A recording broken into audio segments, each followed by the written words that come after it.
오늘의 말씀은요, 모세의 부모의 믿음을 함께 보도록 하겠습니다. 지난주에 누구의 믿음을 우리가 공부했죠? 아브라함의 믿음을 공부를 했습니다. 아브라함은요, 하나님의 명령을 다 이해하지 못했어요. 어디로 가는지도 몰랐습니다. 그렇지만 하나님의 말씀을 믿고 그는 순종을 했습니다. 그리고 천국을 본향으로 여겼다고 합니다. 이 땅의 삶이 나그네였어요. 그래서 물론 하나님께서 아브라함에게 많은 물질을 허락해 주셨어요. 그렇지만 그런 것에 마음을 두지 않았던 것 같아요. 아브라함은. 그리고 하나님과 이 하늘의 본향을 마음을 두었던 것 같습니다. 그래서 물질이 많건 물질이 적건 각 사람은 어디에 마음을 두느냐가 중요한 것 같습니다. 그래서 하나님께서 더 물질을 많이 줬다고 아브라함에게 그렇게 해서 그 사람이 거기에서 그럼에도 불구하고 하나님의 말씀을 더 믿은 것으로 보았을 때 물질보다는 하늘의 보물을 쌓는 것에 더 관심을 가졌던 것 같습니다. 그리고 특히 자신의 가장 소중한 아들까지 하나님께 드릴 수 있는 믿음을 보여줬다는 것을 봤을 때 우리는 참 하나님께 이렇게 먼저 믿음을 보여줘야 되는구나 라는 것을 배울 수가 있습니다. 그래서 우리가 먼저 하나님께 우리가 믿는다고 말만 하지 말고 믿음을 증거들을 보여주셨으면 좋겠습니다. 그래야지 하나님께서 우리에게 많은 축복을 허락하실 거라고 믿습니다. 오늘은 이 모세의 부모의 믿음을 함께 볼 건데요.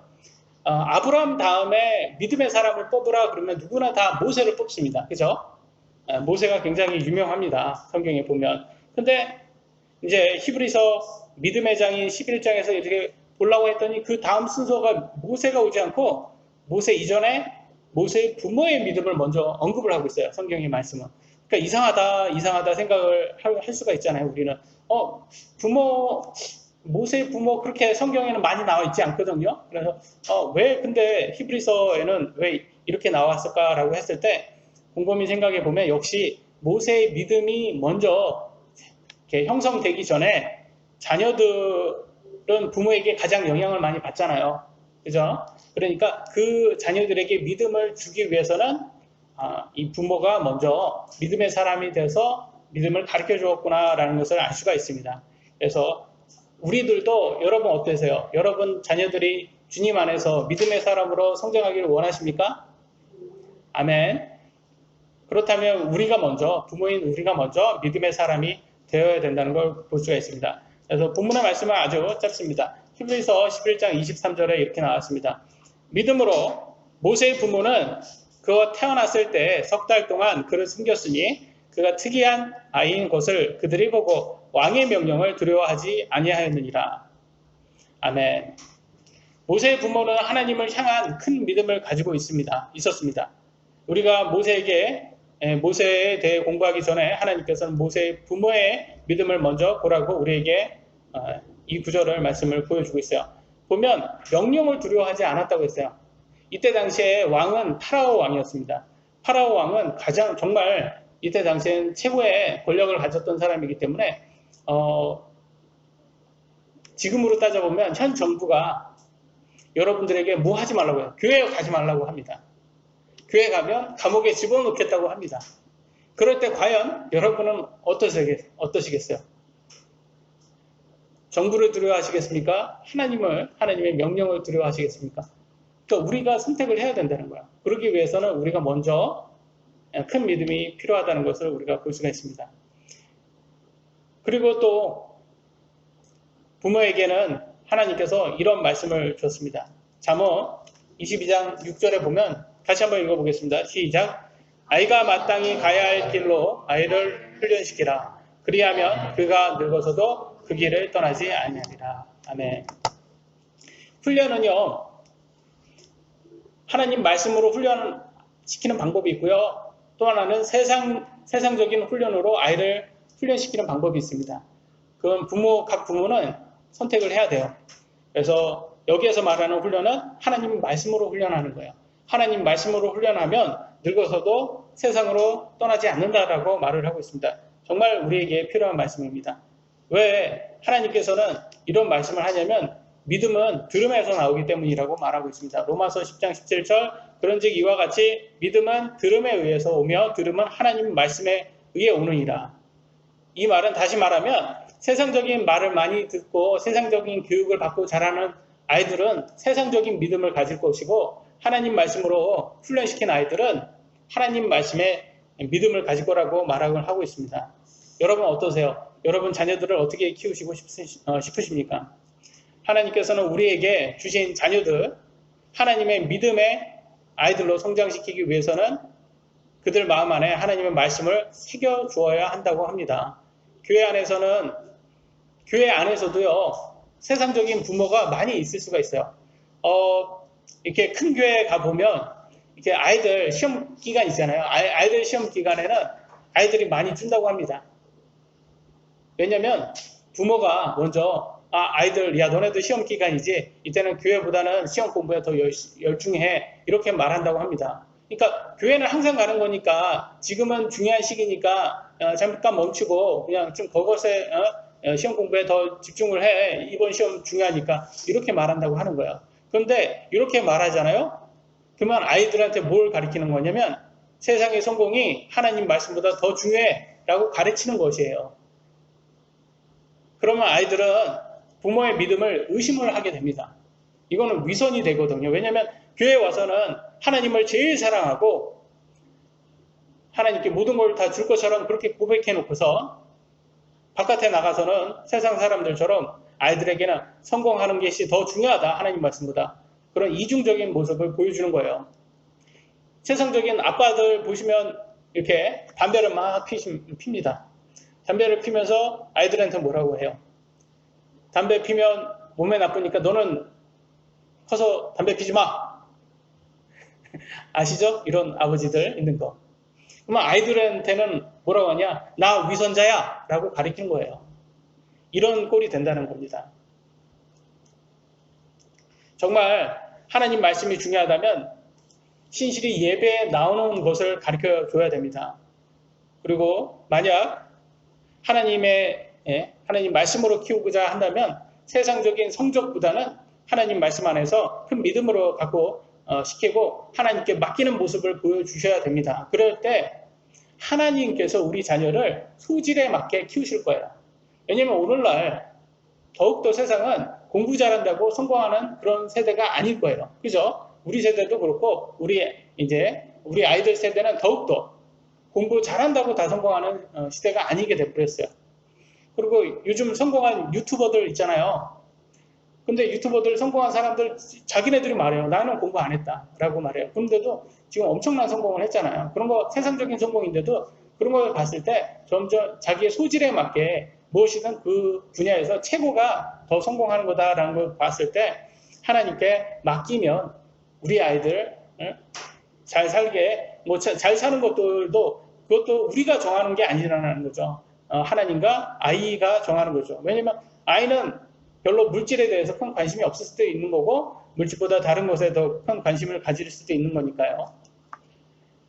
저도 그래요. 저도 제 아내하고 이렇게 하나님의 말씀으로 이렇게 사역을 하자라고 했을 때 이렇게 했을 때 많은 세상적인 기준으로 봤을 때는 그럴 수도 있어요. 이렇게 살았을 때는 하나님께서 과연 주실까라는 그런 의문이 들 수도 있습니다. 근데 저희들이 뭐 어떻게 살아도 뭐 다 똑같이 뭐라고 했을 때 어차피 저도 그렇게 생각을 했어요.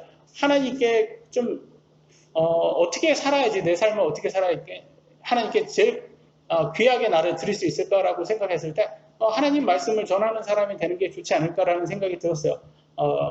그런 부름을 받았을 때 물론 능력은 제 스스로 제 자신을 판단했을 때 그렇게 능력이 있거나 굉장히 말을 잘하거나 그러지도 못했는데 그럼에도 그런 어떻게 보면 그런 확신이 있을 수 있었던 것은 하나님께서 해주시겠지라는 그런 마음이었어요. 근데 이렇게 딱 됐을 때 우리의 필요를 채워주시는 하나님을 우리가 봤을 때마다 물질적으로도 그렇고 무엇이든지 하나님께서 우리의 필요를 채워주실 때 이게 하나님께서 채워주시는 거구나 라고 그렇게 해서 하나님께 드릴 수가 있다는 거예요. 그러면 이런 경험을 하게 되면 아이들한테도 자신 있게 말할 수 있어요. 너 커서 뭐가 되고 싶어? 아빠처럼 선교사가 되는 건 어때? 하나님을 위해서 하나님께 네 삶을 드리는 건 어때? 하나님께서 네 삶을 책임져 줄 거야. 이렇게 말을 할 수가 있어요. 제가 자신 있게 그걸 말을 해줄 수가 있어요. 아이들이 각자 생각이 다 틀리겠지만, 성공하고자 하는 아이들, 부자가 되고자 하는 아이들도 다 있겠지만, 모르겠습니다. 저는 제 능력 것으로 했을 때도 부자가 되지는 못했을 거예요. 그래서 어차피 내 스스로도 세상적으로 살아도 부자가 되지 못했을 텐데, 하나님의 말씀으로 사는 게 더 지혜롭지 않았을까라는 생각이 하게 됐습니다. 그때 아이들한테는 이런 경험을 통해서 이렇게 말을 하게 되면 아이들도 이런 것을 보면서 부모의 확신을 볼 수가 있는 거죠. 여러분 어때요? 여러분의 직업을 여러분 아이들한테도 이렇게 권하고 싶으세요? 여러분은 어떠세요? 권하고 싶지 않으세요? 네. 근데 저는 저희 아이들한테 권하고 싶어요. 네가 힘들 수도 있지만 이것처럼 좋은 게 없어. 왜냐하면 이것처럼 하나님께 드릴 수 있는 게 없어. 그래서 저는 이렇게 권장한다는 것은 그만큼 만족도도 높다는 거예요. 그죠? 그렇지 않겠습니까, 여러분? 그래서 하나님께서 여러분 삶을 하나님께 드렸을 때 하나님께서는 책임져 주신다라는 것을 볼 수가 있습니다. 그러려면 먼저 뭘부터 해야 되겠어요? 먼저 여러분들도 여러분 삶을 하나님께 먼저 드리고 경험을 해 보셔야 돼요. 그러면 하나님께서 이렇게 채워주시는 것을 그런 걸 경험을 했을 때 이게 정말 하나님께서 말로만 하는 게 아니구나. 정말 내가 내 자신을 인간적으로 봤을 때 내가 정말 이거 해도 될까? 라고 생각이 들 때가 있어요. 근데 하나님 말씀 믿어보자 라고 했을 때 하나님께 내 삶을 딱 드렸을 때 정말 책임져 주시는구나 이런 걸 경험을 하게 된다는 거예요. 그때 더 큰 확신이 드실 거예요. 그러면 아이들한테도 기꺼이 여러분들도 확신 있게 말씀하실 수 있을 것입니다. 그럴 때 왜냐하면 하나님께서는 편법이 안 통하시는 분이에요. 그런 거 있잖아요. 우리 하나님 이거 해주세요. 그러면 제가 하나님께 제 삶을 드리겠습니다. 그런 거 있잖아요. 근데 그게 안 통해요. 한두 번은 어떻게 넘어갈 수는 있을지 몰라도 계속 안 통해요. 근데 거꾸로 아브라함이 자기의 소중한 것을 하나님께 드렸을 때 아니면 약속의 땅으로 간다고 했을 때 그때부터 하나님께서 막 부어줘요. 그 중에서는 물질도 있어요. 정말 많이 부어줘요. 엄청 막 쏟아지게 부어줘요. 근데 아브라함은 물론 그런 것 때문에 한 건 아니에요. 이유가 그런 물질이라든지 부라든지 이런 것 때문에 한 건 아닌데 그 필요를 다 채워주신다는 거죠. 그런 것까지도 하나님께서는 왜 자녀가 가장 하나님은 사랑하시기 때문에 그럴 때 여러분들도 여러분 경험을 토대로 아이들에게 말씀하실 수 있습니다. 이번 여름방학 동안에 아이들에게 성경 암송을 숙제로 줬죠. 어떻게 아이들 많이 암송하고 있나요? 네, 아이들 때 그렇게 암송한 그런 성경 말씀이요. 아이들이 커잖아요. 커지면 사탄으로부터 세상적인 유혹이 많이 올 거 아닙니까? 우리들은 다 이제 경험을 해봐서 그게 얼마나 큰 유혹인지 알잖아요. 근데 아이들한테 그런 유혹이 왔을 때 그때 그들을 세상으로부터 붙잡아 주는 게 그 어렸을 때 그 암송했던 성경 구절이라는 겁니다. 그래서 이 하나님 말씀이 얼마나 귀중한지 우리는 인지하고 우리 아이들에게 하나님 말씀으로 양육을 해야 됨을 보여주고 있습니다. 근데요, 하나님의 말씀으로 양육을 하지 않았을 때 그 반대편의 모습을 성경에서는 보여주고 있어요. 어떻게 된다. 그러면 어떻게 된다라는 것을 보여주고 있습니다. 신명기에 나오는데요. 같이 한번 읽어보겠습니다. 32장 20절입니다. 시작.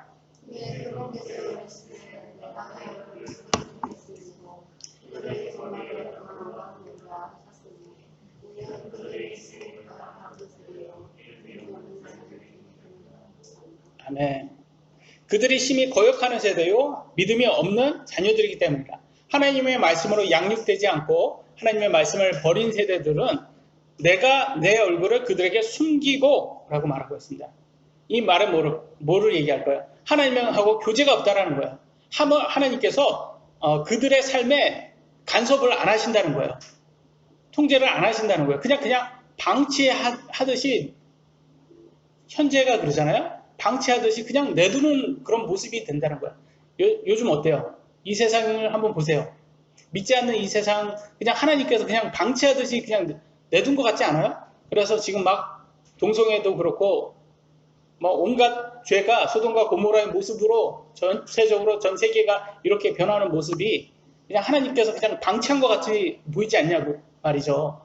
그게 하나님께서 이미 말씀을 하셨다는 거예요. 내가 그렇게 할 거다. 너네 내 말 버리고 내 말대로 살지 않으면 내가 그냥 세상에 버려버릴 거야. 그럼 누가 간섭한다는 거야? 누가 그들을 통제할 거야? 누가 그들의 신이 될까요? 사탄이 그들의 신이 된다는 거예요. 그래서 온 세상이 이렇게 된다는 거예요.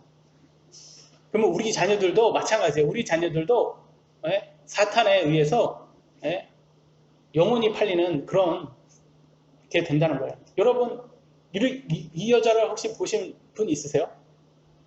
아주 유명한 아주 성공한 팝 가수입니다.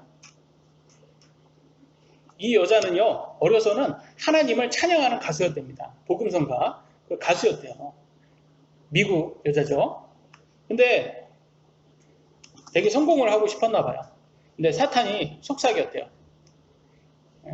영혼은 너 혼을 팔면 나한테 팔면 내가 너를 성공시켜 주겠다. 그래서 이 여자는 사탄에게 혼을 팔았다고 합니다. 정말 약속대로 사탄이 약속대로 그 미국에서 최고의 팝 가수가 됐어요. 최고의 팝 가수가 됐는데요.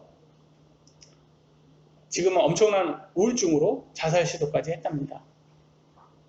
이상하잖아요. 세상은 이렇게 성공을 하면 좋을 거라고 생각을 했는데 그렇게 좋을 것처럼 그렇게 보여줬는데 아니라는 거예요. 현실은 속이 비어있대요. 빈 것 같다는 거예요. 그래서 결국 자살까지 했다고 합니다. 그래서 사탄의 혼을 판 거를 후회한다고 하나님의 은혜를 생각한다고 그런 인터뷰를 한 거를 본 적이 있어요. 그래서 성경에 그 케이리 페리라는 여자네요. 어디 뭐 이렇게 가끔씩 뉴스 같은 데나 아니 뭐 TV 같은 데서 한번 보신 분들이 있을 거예요.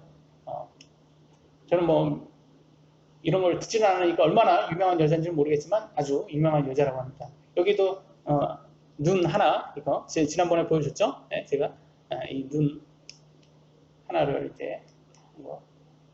마태복음 16장 26절에 뭐라고 나와 있습니까? 사람이 만일 온 세상을 얻고도 자기 혼을 잃으면 그에게 무슨 유익이 있느냐? 혹은 사람이 무엇을 주어 자기 혼을 대신하게 하겠느냐?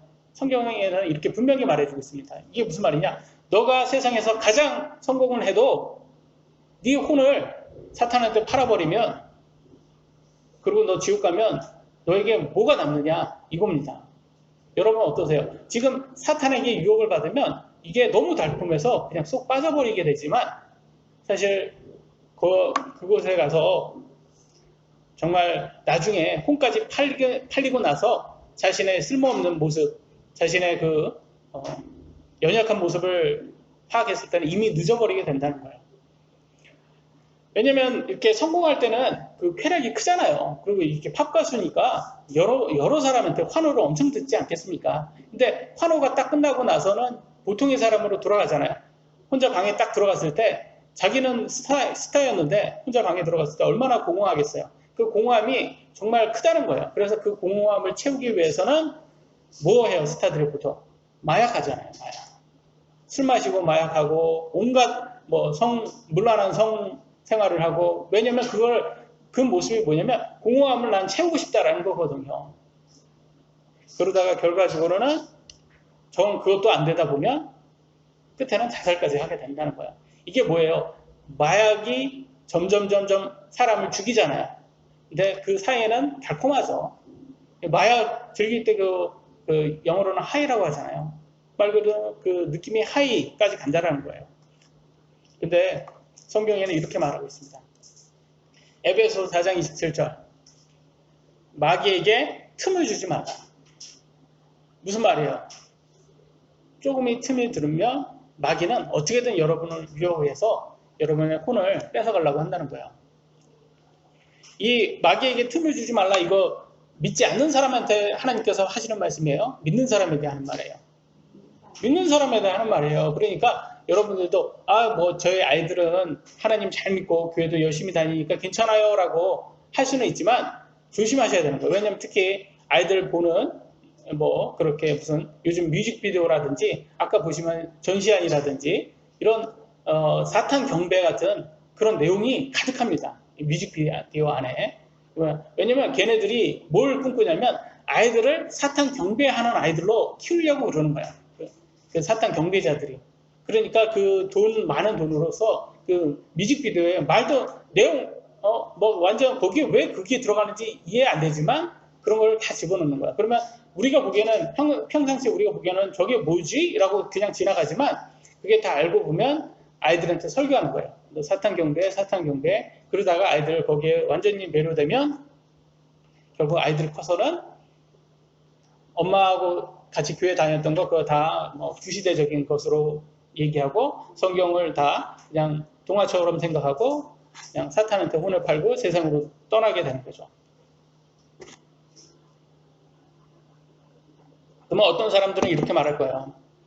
뭐 그런 거를 그냥 다 그냥 금욕을 하면 되겠네요. 그런 걸 다 안 보면 되겠네요. 그러면 안 보면 다 된다고 그럼 뭐 뮤직비디오 뭐 TV 그런 거 다 안 보면 그냥 아이들이 그냥 안전할까요? 어떨까요? 성경은 그렇지 않다고 말합니다. 정확하게 뭐라고 말하는지 보도록 하겠습니다. 마태복음 12장 44절로 45절에 이렇게 나왔어요. 이에 이르되 내가 집 곧 내가 나온 곳으로 돌아가리라 하고는 가서 보니 그 집이 비고 청소되고 꾸며져 있으므로 이에 가서 자기보다 더 사악한 다른 영 7을 데려와 그들이 들어가서 거기 거함에 그 사람이 나중 형편이 처음보다 더 나쁘게 되니라. 이 사악한 세대도 참으로 그와 같이 되리라 하시니라. 이건 영이 이제 사악한 영이 말하는 거예요. 사악한 영이 뭐라고 하냐면 어떤 사람이 있는데 이 사람은 비어 있는 거예요. 속이 비어 있으니까 내가 더 나쁜 더 사악한 영을 같이 데리고 들어온다는 거예요. 그러면 그 안에 비어 있다는 것은 뭐가 없다라는 거예요. 그 안에 하나님의 말씀이 없다라는 거예요. 하나님의 말씀이 없잖아요. 그러면 언제든지 사탄이 들어가서 사악한 영이 들어가서 더 나쁜 사악한 영을 데리고 와서 그 사람 형편이 처음보다 더 나쁘게 될 수도 있다는 거예요. 그러니까 아이를 지켜줄 수 있는 것은 하나님의 말씀밖에 없다는 것을 우리가 알아야 됩니다.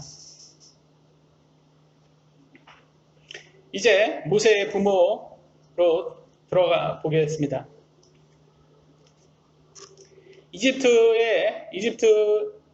그때 당시에 이집트는 이스라엘을 노예로 삼았어요. 그리고 이스라엘 민족이 아주 번성했습니다. 그래서 숫자가 어마어마했어요. 사실은 이집트로 들어온 이스라엘 영혼이 이스라엘 사람이 70명밖에 안 됐어요. 처음에 들어올 때는. 근데 250년 막 이렇게 지나고 나서 아주 어마어마한 숫자가 늘어납니다. 그래서 대충 한 200만 명 됐다고 합니다. 숫자가 어마어마하니까 지금은 광역시 하나 말한 거예요, 여러분. 작은 광역시 하나 말한데 그런데 그렇게 크니까 안 되겠다. 파라오의 입장에서 이집트의 왕 입장에서는 얘네들이 적군하고 그쪽 편에 들어와서 우리를 반대하면 위험하다 생각하니까 아예 얘네를 노예로 만들고 심지어는 남자아이를 낳는 아이들마다 다 강에 던져서 죽여라 이렇게까지 얘기를 했다는 거예요. 왜? 무서운 거야 이제 파라오의 입장에서도. 근데 오늘날 어때요? 오늘날도 다를까요? 오늘날도 파라오라는 세상이요. 여성의 인권이라면서 낙태로 아이를 죽이라고 지금 권장하고 있어요.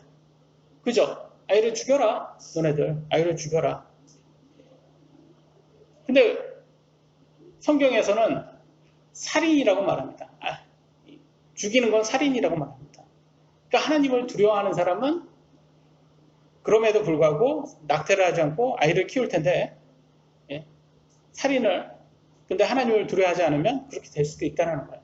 그래서 이미 뭐 과거에 우리가 하나님을 몰랐을 때는 어쩔 수 없지만 이미 이제는 하나님을 알고 하나님을 믿는 사람은 더 이상은 지금부터는 이제는 하나님을 두려워할 수 있어야 됩니다. 그렇기 때문에 바르게 돼야 돼요. 과거에 우리가 하나님을 몰랐을 때는 그거는 어쩔 수 없지만 이제는 하나님을 알고 하나님을 두려워할 수 있으니까 우리는 두려워할 수 있는 그런 사람들이 되어야 합니다. 그래서 하나님께서 아이들을 이렇게 키워주는 모습을 볼 수가 있습니다. 출애굽기 2장에 보니까 이제 자세하게 나옵니다. 모세가 태어난 이집트로 가보도록 하겠습니다. 모세의 아버지의 이름은 아므람이라고 하고요. 어머니의 이름은 요게벳입니다. 모세에게는 누나하고 형이 있었어요. 형은 누나는요 미리암, 나이는 15살, 형은 아론 나이는 3살이라고 말합니다. 그러니까 형은 괜찮았던 걸로 봤을 때는 이 모세 때부터 그 시기 때부터는 아들을 둘은 다 죽이라고 이렇게 파라오가 명령을 한 것 같아요. 참 놀랍지 않습니까? 모세 당시에도 모세 나이 또래는 다 죽었어요. 파라오에 의해서. 예수님 당시에도 예수님 나이 또래는 다 죽었어요. 누구에 의해서? 헤롯에 의해서. 비슷하죠. 네? 지금 어떻게 보면 예수님의 그 당시를 이제 모세도 모형으로 보여주는 것 같습니다. 제가 빨리 한번 읽어보도록 하겠습니다. 출애굽기 2장 1절로 10절입니다.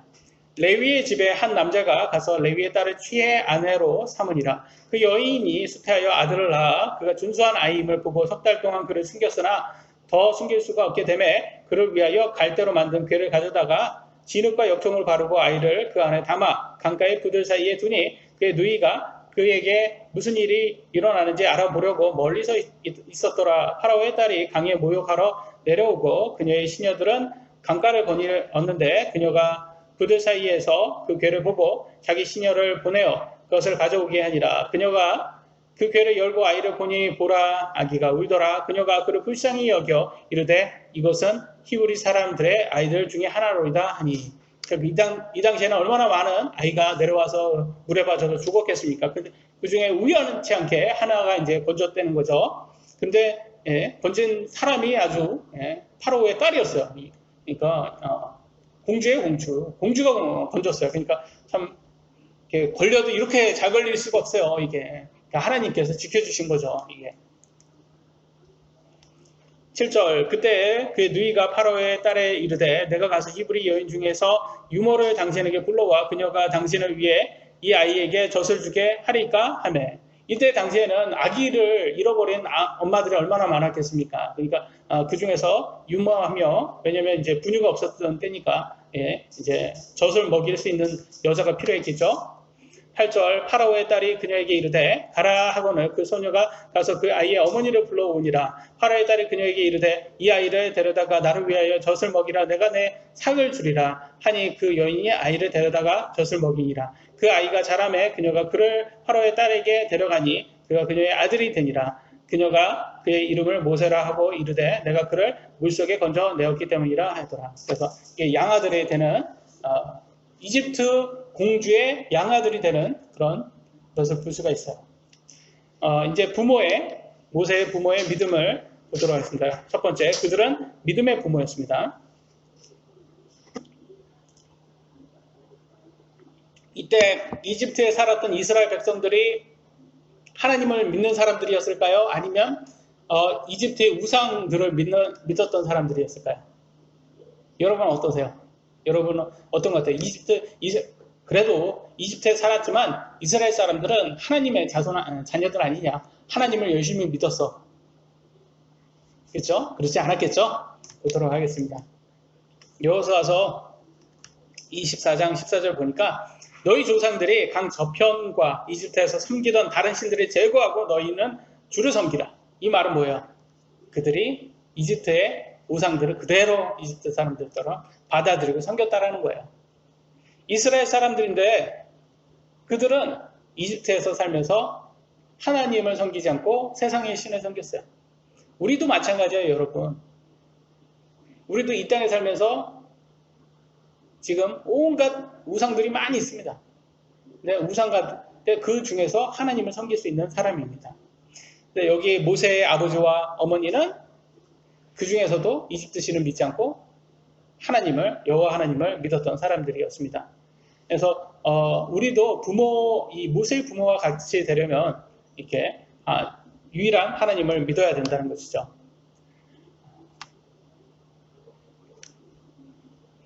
그때 여기에서 보니까 많은 사람들은 이집트의 왕을 두려워했습니다. 그죠? 이스라엘 사람들이 이집트의 왕을 두려워하고 이집트의 왕의 말을 들었겠죠. 그러니까 자신의 아들을 낳으면 다 죽였을 겁니다. 그죠?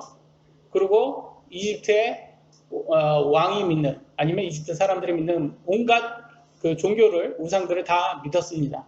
하나님이 보기에는 예쁠까요? 예쁘지 않을까요? 이스라엘 사람들. 이게 참, 이게 참, 아주 큰 민족으로, 큰 민족을 만들려고 거기에 딱 보내놨더니 얘네들이 아주 딴짓하고, 거기에 딴짓한 거예요. 거기에서. 그러니까 얼마나 화가 났겠어요. 그러니까 하나님께서 이렇게 말하고 있어요. 에스겔서. 여러분이 이제 이번 주에 볼 에스겔서에 이렇게 뭐라고 나오는지 보겠습니다. 내가 그들을 향하여 내 손을 들어 올리고 그들을 이집트 땅에서 데리고 나와 내가 그들을 위하여 찾아 놓은 땅, 곧 젖과 꿀이 흐르는 땅이요 모든 땅의 영광이 되는 곳에 이르게 하리라 한 날에, 그러니까 하나님께서 이미 땅에 들어가기 전부터 하나님께 아브라함부터 약속을 했어요. 내 가나안 땅, 거기 약속의 땅에서 젖과 꿀이 흐르는 이렇게 좋은 땅에서 내가 그들을 크게 한 가정에서 백성으로 만들어서 내가 데리고 올 거다. 이 약속까지 했는데 얘네들이 거기 들어와서 딴짓을 하고 있는 거예요. 그러니까 얼마나 화가 나겠어요. 그러니까 너희는 각각 자기의 눈에 가증한 것들을 버리고 이집트의 우상들로 너희 자신을 더럽히지 말라. 이 말은 걔네들이 딴짓을 했다라는 거예요. 그러니까 하나님이 그걸 다 아시는 거예요. 보시고 나는 주 너희 하나님이라 하였노라. 근데 8절부터 이제 보면요, 빨간 부분만 보겠습니다. 그들이 각각 자기 눈에 가증한 것을 버리지 아니하고 이집트의 우상들을 버리지 아니하였으므로.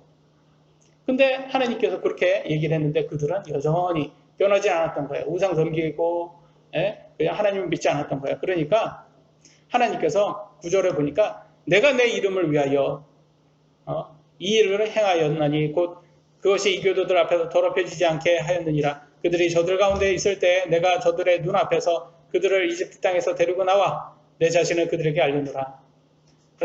그래서 데리고 그냥 딱 거기에서 그냥 딱 없애고 싶었는데 모세가 나중에 거기에서 이제 하나님께 막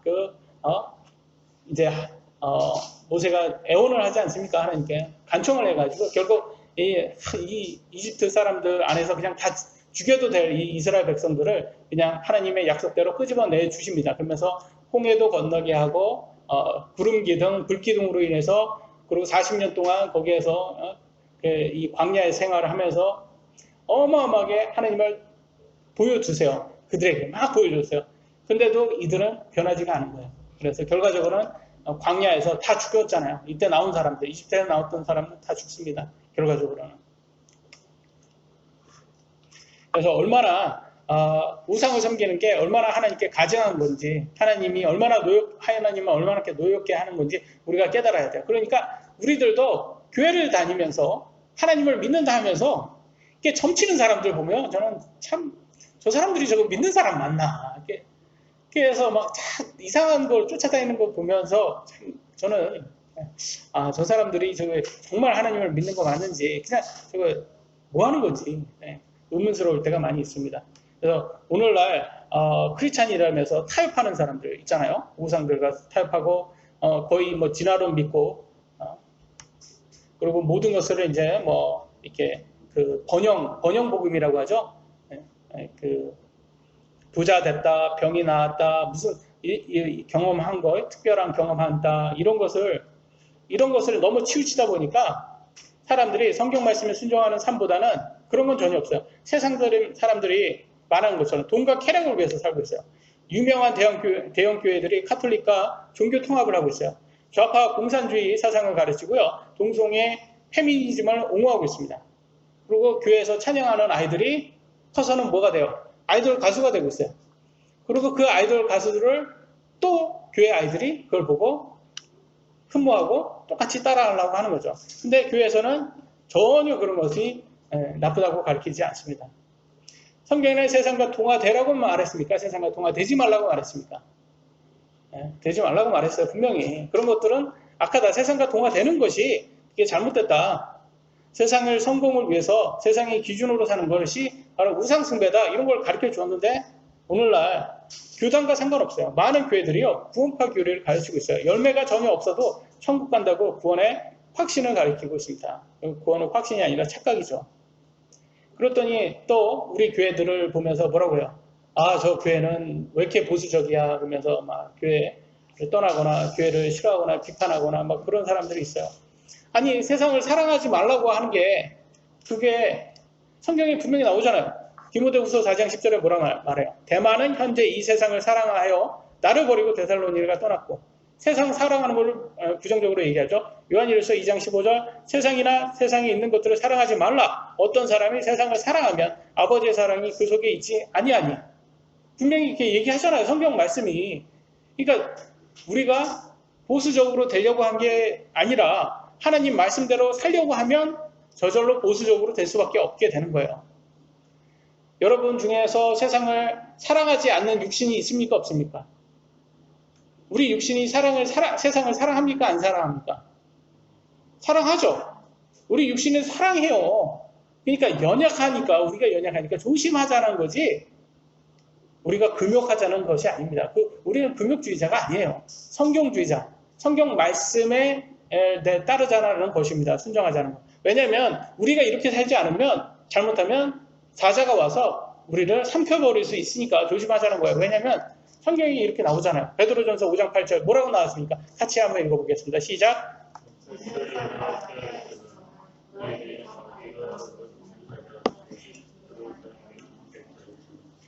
이것도 누구한테 말하는 거예요? 믿지 않는 사람이에요? 믿는 사람이에요? 믿는 사람이에요. 정신 차려라, 깨어있으라, 이 말이에요. 이게 우리가 보수주의자가 되자라는 게 아니라 하나님 말씀대로 살자. 그러려면 정신을 차리고 깨어있어야 된다. 그렇지 않으면 사탄이 와서 쓱 와서 너 나한테 혼을 팔면 내가 너 부자로 만들어줄게, 너 내가 성공시켜줄게, 이렇게 유혹을 한단 말이에요. 그러면 거기에서 쏙 빠져버리면 사탄에서 삼켜지는 거예요. 그러면 사탄이 세상으로 딱 데리고 갈 거 아닙니까? 그러면 세상 사랑에서 그냥 떨어져 나가는 거예요.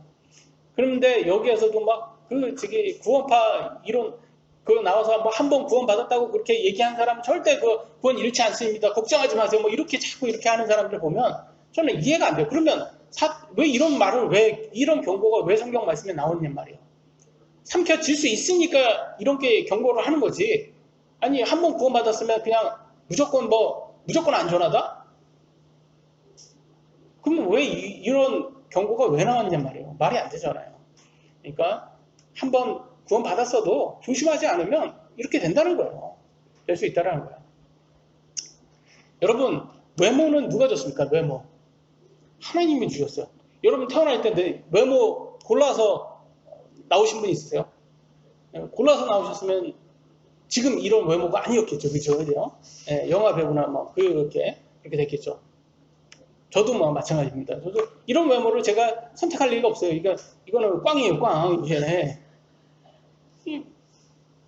근데 하나님이 이렇게 준 건데요. 하나님은 외모를 보지 않고 마음을 보신다고 하잖아요. 그러니까 그걸로 위안 삼아서 우리가 사는 거예요. 그냥 그래, 역시 마음이야. 그러니까 마음이 더 중요하구나, 외모보다. 근데 하나님이 주는 거잖아요, 외모는. 그러니까 외모로서 또 얼마든지 하나님께 경배를 할 수가 있는 거예요.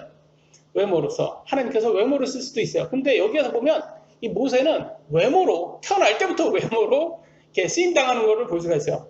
재밌지 않습니까? 외모로 쓰임당하는 거 보겠습니다. 출애굽기 2장 2절에는 그가 준수한 아이임을 보고, 사도행전 7장 20절, 모세가 태어났을 때 그는 심히 아름답더라. 히브리서 11장 23절, 그가 특이한 아이인 것을 그들이 보고. 여기는 특이한이라고 해석이 돼서 좀 우리는 특이한은 약간 부정적으로 쟤는 특이해. 그러면 좀 부정적으로 느껴지는데, 여기는 이렇게 proper라는 단어입니다. proper라고 아시죠? 적절한, 제대로, 참된, 올바른, 이런 뜻인데요. 요즘은 이거는 이렇게 proper라고 하면 행동을 얘기하는 거예요. 보통 상위층, 고품격 행실을, 이거는 proper, that's proper 이렇게 얘기를 하는데요. 이때 당시에는 아마도 생긴 거를 대고 귀티난다, 부티난다. 왜냐면 상위층이잖아. 그러니까 우리도 그러잖아. 아이들한테 너 얘 귀티나게 생겼네. 우진이처럼 얼굴 하얗고 그러면 부잣집 도련님처럼 생겼네, 이렇게 하잖아요. 그 말은 뭐예요? 잘생겼다라는 말이죠. 그래서 아주 잘생겼대, 이런 뜻으로 보였던 것 같아요. 근데 가난한 이스라엘 이스라엘 노예 그 가정에서 태어난 모세가 아주 귀한 애처럼 생긴 거예요. 그러니까 얘 참 특이하네, 그렇게 보였던 것 같아요. 근데 딱 이렇게 진짜 예쁘게 생긴 아이가, 그래도 이집트의 공주면 공주도 좀 미모하지 않았겠습니까? 근데 그 공주가 딱 봤는데 정말 그 바구니 안에 정말 예쁜 애가 있는 거예요. 그러니까 얼마나 불쌍해 또. 근데 거기에서 얘가 또 딱 애가 그걸 아는 거야. 타이밍을 알아 또 기가 막히게. 거기에 딱 울어요. 딱 열자마자 응애 하고 우는 거야 그게. 그러니까 우리 자매님들은 이 눈물에 또 약하지 않습니까? 그 눈물에 딱 이렇게 여성을 딱 자극하는 그걸 딱 갖고 있는 거예요. 그래서 얘가 내가 키워야 되겠다라는 그런 마음을 딱 준 것 같아요. 그래서 나중에 이제 커서는 이제 양아들이 이렇게 되는 것을 볼 수 있어요. 근데 이렇게 보면 이렇게 외모도 이제 하나님께서 이렇게 쓰시는구나 이렇게 종종 하나님 이렇게. 근데 여러분 정우성이라는 배우 아시죠? 정우성이라는 배우 잘생긴 배우인데요. 하나님께서 그렇게 큰 외모를 줬어요. 그죠? 그렇게 대단한 외모를 줬는데 참 안타깝게도 이 정우성이라는 배우는 대한민국 국민들을 좌파로 선동하는데 자기 외모를 쓰고 있어요. 지금 얼마나 참 아쉬워요. 그러니까 근데 물론 뭐 자기 거니까 자기가 하나님께서 주신 선물이지만 자기가 가진 거니까 자기의 선택에 따라서 그렇게 할 수도 있지만 그 선택에 따른 결과도 본인이 책임져야 된다는 것을 지금 그 사람이 좀 알았으면 좋겠지만 무엇보다 우리들이 좀 알아야 되겠죠. 무엇이든 우리가 선택한 것에 책임도 전해질 거다. 그래서 지금 모세의 부모는 모세를 숨기려는 이렇게 모세 파라오에게 파라오를 두려워하지 않고 이렇게 하나님의 말씀을 이렇게 믿은 것을 볼 수가 있습니다. 이때 당시에는 성경이 있었을까요? 없었을까요? 창세기 누가 썼어요? 모세가 썼잖아요. 지금 모세는 애기예요? 그러면 있었을까요? 없어요? 없어요. 없었어요. 이때는 책으로 이렇게 하나님 말씀이 없었고 아브라함부터 이제 자손부터 아브라함, 이삭, 야곱으로부터 이렇게 조상으로부터 내려오는 말씀으로 있는 거예요. 근데 이때 이 사람들은 하나님을 믿는 사람들이니까 뭘 들었겠어요? 하나님께서 이 이집트의 이 노예 생활에서 우리를 구원해 주실 거야 라는 것을 이제 그 말을 들었던 거야. 그래서 이걸 믿었던 거야, 이 사람은. 그러니까 파라오를 두려워하지 않고 그 믿음으로 지금 지키고 있는 거야. 내 자식도 지키고 내가 지키겠다. 하나님께 우리를 건져주시겠다. 지금 우리 똑같아요. 지금 이집트가 세상과 같은 거예요. 지금 이 세상에서도 우리도 마찬가지예요. 지금 낙태로 애를 다 죽이라고 하는 이 세상에서 자꾸 우리도 여기에서 우리 아이들도 지키고 우리도 지금 예수님의 재림을 기다리고 있는 거예요. 우리를 구원해 주실 수 있다는 그 말씀을 믿는 거예요. 지금 똑같습니다. 우리도 부모의 이 모세의 부모와의 그런 믿음을 갖고 있으셔야 됩니다. 빨리 진행하도록 하겠습니다. 그들은 용기 있는 부모였다. 그래서 히브리서 11장 23절 왕의 명령을 두려워하지 않았다라고 나와 있죠. 왕을 두려워하지 않을 수 있는 그런 믿음이 아주 큰 믿음입니다. 근데 오늘날 어때요? 오늘날은 세상 한번 보도록 하겠습니다. 학교에 가보시면요. 지금 선생들이 다 좌파 정교조 선생들이에요. 이 사람들이 뭐라고 말하냐면 학생 인권으로 인해서 아이들에게 피임 도구를 써서 안전한 성관계를 하라고 가르친다고 합니다. 이 말이 뭐예요? 정확히 말하면 쾌락은 마음껏 즐기되 책임은 지지 말라라고 하는 게 그들이 말하는 성교육이에요. 한심하죠? 성관계는 오직 부부 사이에만 할 수가 있습니다. 그리고 아이가 생겼을 때 책임질 수 있어야 합니다. 근데 세상은 뭐라고 말합니까? 아이 한 명 키우는데 얼마나 많이 돈이 드는지 모른다면서 모든 지금 세상 사람들은 겁을 주고 있어요. 지금 아이 낳지 말라고. 엄청난 사교육비로 힘들다고. 근데 사교육비는 말 그대로 부모가 선택이에요. 부모가 안 쓰면 되는 거예요. 근데 특히 대한민국은 너무 좋은 지금 세상이에요. 옛날 같이 뭐 하나만 낳고 잘 살자 뭐 그런 거 아니잖아요. 지금은 뭐 3명 낳으면 애국자가 되는 거예요. 지금 대한민국 얼마나 좋은 나라예요. 3명 낳으면 막 정부에서 막 돈도 주고 막 그러잖아요. 그러니까 얼마나 좋은 나라예요. 근데 애 많이 낳으면서 참 이렇게 좋은 때에 특히 우리 젊은 사람들 나중에 크면 이걸 보고 배웠으면 좋겠습니다. 근데 파라오는 지금 아이를 낳지 말라고 또는 죽이라고 말하듯이 하나님은 반대로 아이의 생명은 귀하다라고 이런 거를 보면서 사탄과 하나님을 구분하실 수 있어야 됩니다. 그리고 우리는 겁을 먹는지 안 먹는지 봐야 돼요. 정부가 뭐라고 하면 우리는 겁먹어서 이제 교회 나오지 말자, 뭐 어떻게 하지 말자, 뭐 그래서 하여튼 정부 말하면 그냥 바로바로 우리는 꼬리 내리는데 지금 보면 파로의 부모의 모습은 이렇게 모세가 이렇게 아들 죽이지 말라고 아니 다 죽이라고 했는데도 이렇게 버티는 거 보세요. 3달 동안 버티는 거 보면 이게 얼마나 큰 믿음이에요. 그래서 믿음대로 가는 것 같습니다. 그래서 마지막 보겠습니다. 그들은 순종하는 부모였다.